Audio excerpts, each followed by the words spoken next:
I want to pitch a question over to Kyle now.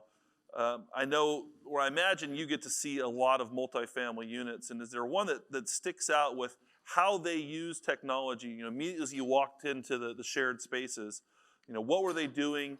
How did it stand out? Again, another great question. I did have an experience recently where I visited a property for a developer that we're doing business with. And it wasn't necessarily once you hit a common space or even a unit where you really started to see the differences in technology and how it's being used at the property. It actually started right when we drove up. This particular property clubhouse was set further back, and when we drove up, there's an actual gate with a video camera and a video screen. So there's a live web interaction between a property manager and ourselves as we tried to enter the gate. We had a quick conversation of who we are and why we're there, and it was a much more personal and secure approach to what they're doing traditionally on a day-to-day basis in terms of having people inside and touring their property. As we got further down and started to have more conversations about what they were doing, they had camera and facial recognition on every entry point, meaning they allowed for residents and or guests to walk up, and those people that were already in that system, gates open for them, doors open for them, their license plate recognition on their car did the same thing. Then you get into the physical management office.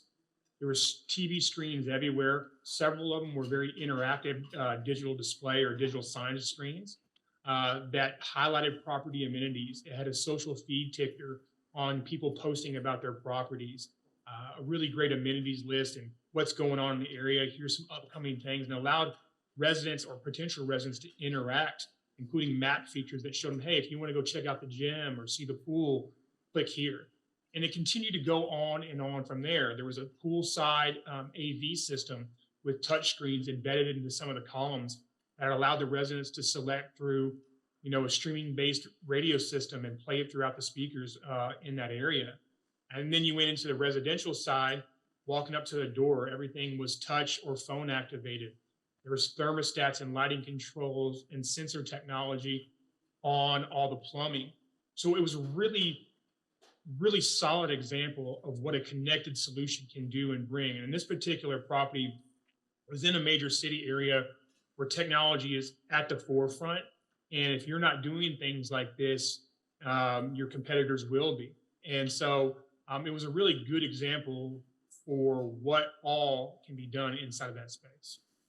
And I think I know the answer to this question, but I think it probably states is worth clarifying. What was the target demographic of that community, Kyle? Again, another great question. So this particular complex was smaller, only had about 75 units, but all the units were 3 to 4 bedrooms. Some of them multi-story, some of them actually were 3 stories. So it almost be considered a luxury property. And their target demographic was young professionals. Okay, and then what will play into some of our discussions later in this session and some tomorrow, when you saw the person on the video, were they there on site or were they remote? They were on site, actually. So they were in the clubhouse on site. It allowed us to go in. But we did talk with them and have some stories about, how are you managing this now? Because it's just a one manager for basically a pretty large city area. They have to move around a lot. So very often or not, they do a remote login. They do a quick web meeting when that person arrives. They shoot them a temporary key and they can go into the demo room for an extended period of time. And there's surveillance cameras inside that room. So they know exactly what's going on, what they're doing, and they have a record of it all. Yeah, having that technology then enables you to make that choice as to whether or not do I need this personnel to be on site, or can I potentially have them be elsewhere as well and be managing multiple properties. Next question is for Tammy. Tammy, what are you seeing for shared spaces that isn't necessarily coming from hospitality? So in my travels and bus tours and new construction reports that we have, I'm always looking at things that are different. And a lot of what I'm seeing is based around wellness and not just a gym, mental health and wellness.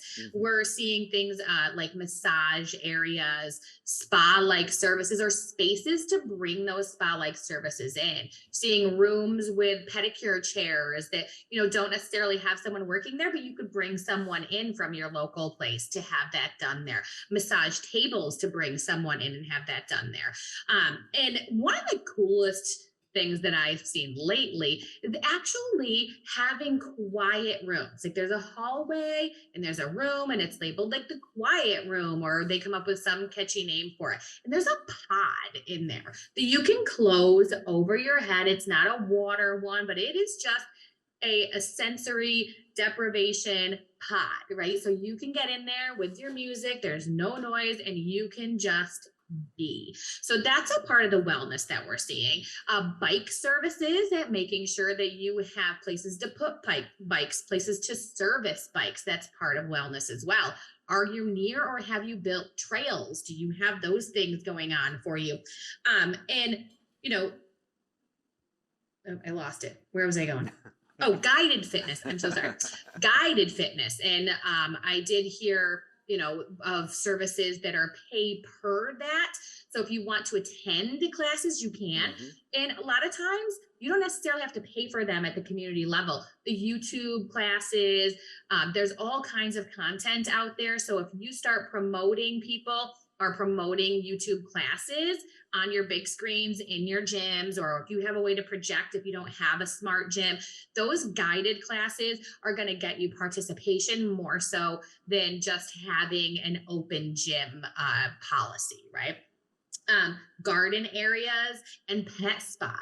So not just a little pee pad in your area outside, but a full-on pet spa where you can wash your animals, groom your animals, cut their hair, and garden areas that have water features where you can go outside and relax, rooftop bars that are accessible with keypads. You don't necessarily have to have someone working there full time, but having that accessibility and that resort style amenity is something that is big. But the biggest push that I see again is very much around mental health and wellness. And I think that is an overall trend going on across the United States, but especially in the new build apartment space. And the other thing is a huge shared kitchen. I don't know if anybody has seen this, but big old kitchens in industrial spaces, which is where a lot of these new communities are being built, near, breweries and wineries and the arcades and the resurgence of the arcade as well. But big, huge shared kitchens where you can have a family gathering and, you don't have to go back to your 600 square foot apartment. You can utilize this space to have a party. And, that's not necessarily, tech, but it's there for you and it's a part of that wellness journey. Yeah, that makes sense. I mean, we can certainly get into a broader debate as to, the next upcoming generation focusing on wellness. And although the argument may be they need to be tougher, the reality is this is how they're coming into the marketplace. As they're getting jobs, they value this a lot, and they're willing to pay for amenities that allow them to express themselves in their ways. Anything you would add to some of Tammy's comments? Yeah, another amenity space it's an existing programmatic element, but we've kind of interpreted it differently as we move forward, is the pool outdoor space. And so we develop a number of properties in colder climate areas. And so how do you deal with snow? And so it becomes, the answer is, we've introduced snow melt systems, we provide heated pools, and all of a sudden your amenity is now functional 12 months out of the year, regardless of climate. And in conjunction with that, from an ops perspective, they don't have to store snow, they don't have to clean snow off the decks. And it becomes a solution that works for the property, obviously, from the resident perspective, and then from our team on site. That makes sense. The building that I teach in on campus at K-State University is a relatively new building, and all the walkways leading up to that, they have kind of the heating underneath the bricks, and it makes it very nice during the times that we have winter in the Midwest.